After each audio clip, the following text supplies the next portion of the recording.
entre Colombia y Venezuela, ahí en Cúcuta, entre Cúcuta y Táchira. Ahí trabaja un equipo especial de Todo Noticias desde hace días que ya está en el lugar. Al frente del equipo, Caro Moroso. ¿Cómo te va, Caro?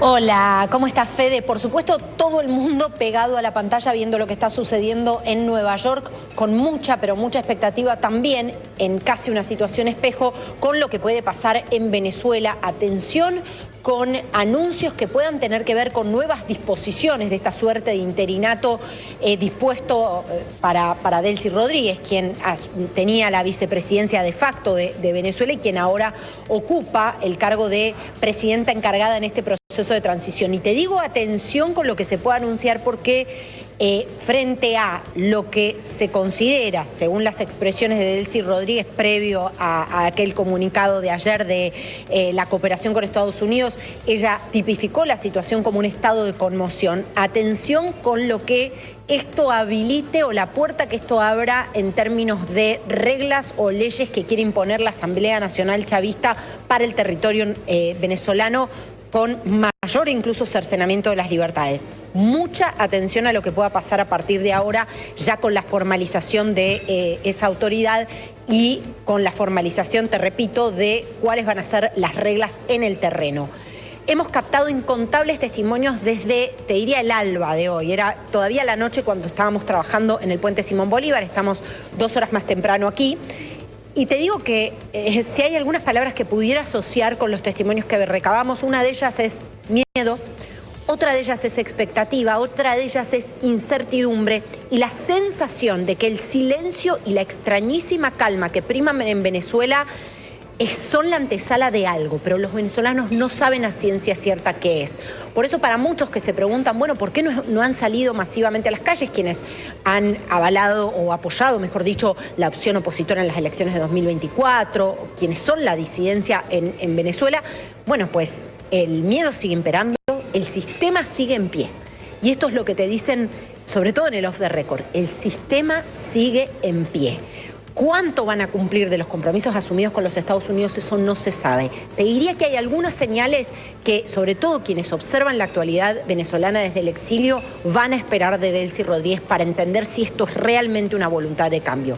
La primera de esas señales tiene que ver con la posibilidad de un llamado a elecciones libres. Es muy difícil el panorama de un reconocimiento del resultado que exhibió la oposición en las elecciones de 2024, pero un llamado a elecciones verdaderamente libres, donde por consiguiente pueda ser candidata la más competitiva de las opositoras, que es María Corina Machado. El segundo de esos mensajes tiene que ver con el control de las fuerzas de seguridad. Y acá también incluyo no solamente el control del aparato represivo formal, sino el control del aparato represivo irregular que son estas milicias armadas. El tercer punto tiene que ver, y lo que estos puedan hacer sobre las calles de Venezuela. Atención con esto, mucha atención con las próximas horas en Venezuela. El tercero de los puntos, Fede, para mí tiene que ver con algo que tiene, por supuesto, significa un gran alivio para muchas familias, pero además tiene un peso simbólico político enorme, que es la posibilidad de que se articulen procesos de excarcelación para los presos políticos que quedan en Venezuela, que son cerca de 900, 863 según los relevamientos del Foro Penal venezolano, 86 de los cuales son ciudadanos extranjeros. Esto sería una señal que incluso podría permitir que el régimen empiece a regularizar diálogo con buena parte de la comunidad internacional con la que tiene el diálogo diplomático formal completamente obturado. Bueno, el caso de la Argentina es uno de los más emblemáticos en ese sentido, con ciudadanos argentinos presos en Venezuela, ¿no?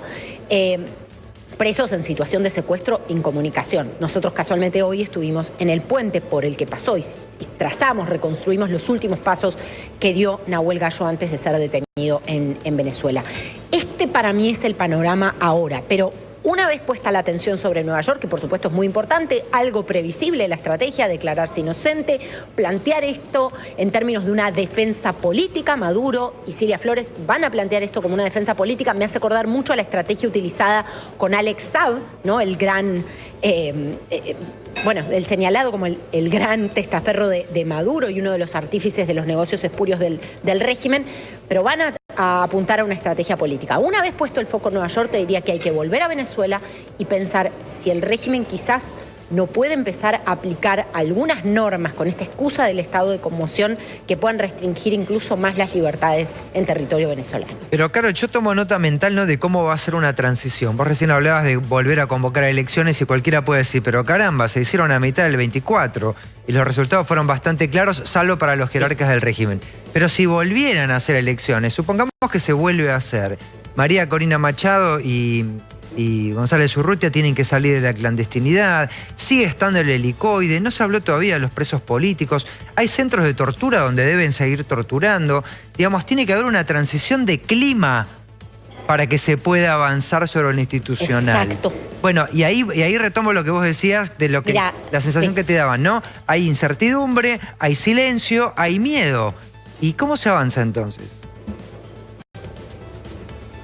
Bueno, por supuesto que esa gente va a seguir teniendo incertidumbre, miedo, la sensación de la inminencia de algo que no saben qué es, hasta tanto no se despejen algunas X, y creo que tienen que ver primero con un mensaje nítido de la administración norteamericana sobre los términos y tiempos del plan de acción y de esta suerte de transición tutelada, pero sobre todo de los mensajes que mande la ahora presidenta encargada, Delcy Rodríguez, sobre estos puntos sensibles que recién te esbozaba.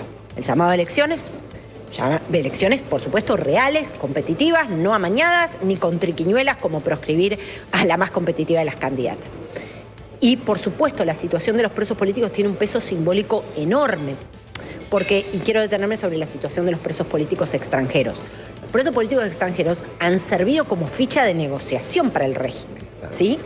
Entonces, un mensaje de voluntad de transición real sería la liberación de los presos políticos. Ni que hablar de la habilitación para el regreso al país, si así lo quisieran, incluso para reunificarse con sus familias y volver a los países donde han migrado, de muchísimos venezolanos exiliados que hoy, por la falta de documentación y por las restricciones para entrar a Venezuela, no han podido volver al país. Hasta tanto eso no se despeje con mensajes muy pero muy nítidos, lo que vamos a seguir palpando, sobre todo en los venezolanos que están dentro de Venezuela, y créeme que hoy entrevistamos, me atrevo a decir, a decenas de ellos, o más de una decena de ellos, a lo largo de estos días, decenas de ellos, temerosos de hablar, pero muchos de ellos hablan y te describen un panorama para ellos todavía inquietante, todavía incierto y todavía hasta de cierto temor, ¿no? De que incluso no pueda haber hasta una represalia sobre la población, no se sabe.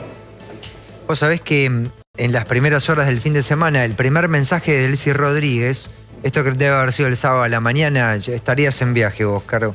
El primer mensaje de ella fue un audio, aquel momento que había fake news, que no estaba en el país.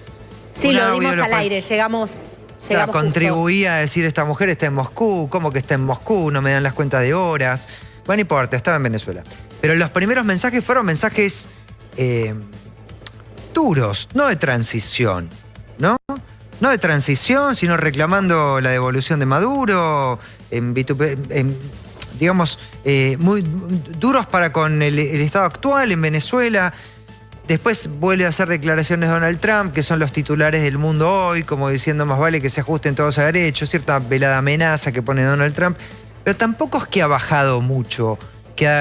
Supongo que esta mujer también debe estar un poco entre la espada y la pared, ¿no? Teniendo que responder a una negociación que evidentemente ha iniciado y al mismo tiempo teniendo que dar la cara frente al chavismo, porque hoy es técnicamente la número 1 del chavismo. Sí, así es. Al mismo tiempo hay otras figuras clave que tienen control del aparato represivo, ¿no? O sea, y eso es importante marcarlo. Diosdado Cabello, por ejemplo, creo que no volvió. Tienen control. Claro, Vladimir Padrino López. Hay otras figuras que juegan un rol. Y no nos olvidemos que, a ver, los enfrentamientos intestinos, como en cualquier régimen de estas características internos, existen, Fede. Con lo cual, en este escenario no sabemos si empezó un periodo de transición y ahora los demás referentes están en una suerte de, definiendo casi internamente qué van a hacer con sus destinos o negociando. Eso no lo sabemos. Lo que sabemos es que esa claridad con respecto al destino de Venezuela y a la vida de los venezolanos y al impacto de esto en la vida de los venezolanos, la claridad sobre eso la vamos a ver con las medidas que se tomen en los próximos días. Y con lo que anuncie como presidenta encargada Delcy Rodríguez. Y esto es importante porque, además, imagínate la zozobra de los venezolanos, porque se ha corrido del foco del protagonismo a la líder opositora, que era la que un poco aglutinaba el sentimiento, digamos, de urgencia, de libertad democrática y demás. Se le ha corrido del protagonismo. El propio Trump lo hizo como estrategia para apostar a la ficha de la transición. Bueno, estando en un lugar, no te diría secundario, pero un poco más corrido, al menos de lo que va a pasar cotidianamente en Venezuela, estando en un lugar más corrido, María Corina Machado, es muy importante que haya mensajes contundentes por parte de quien ha sido la ficha de la transición para el gobierno de los Estados Unidos, ¿no? Estoy leyendo acá también lo que dijo el hijo de Nicolás Maduro, Nicolásito, ¿no? Y hay otra frase que es tan Veremos propia quiénes son del los régimen. traidores. Exacto. Hizo una alocución bastante larga, pero la frase que importa es esta: la historia dirá quiénes fueron los traidores.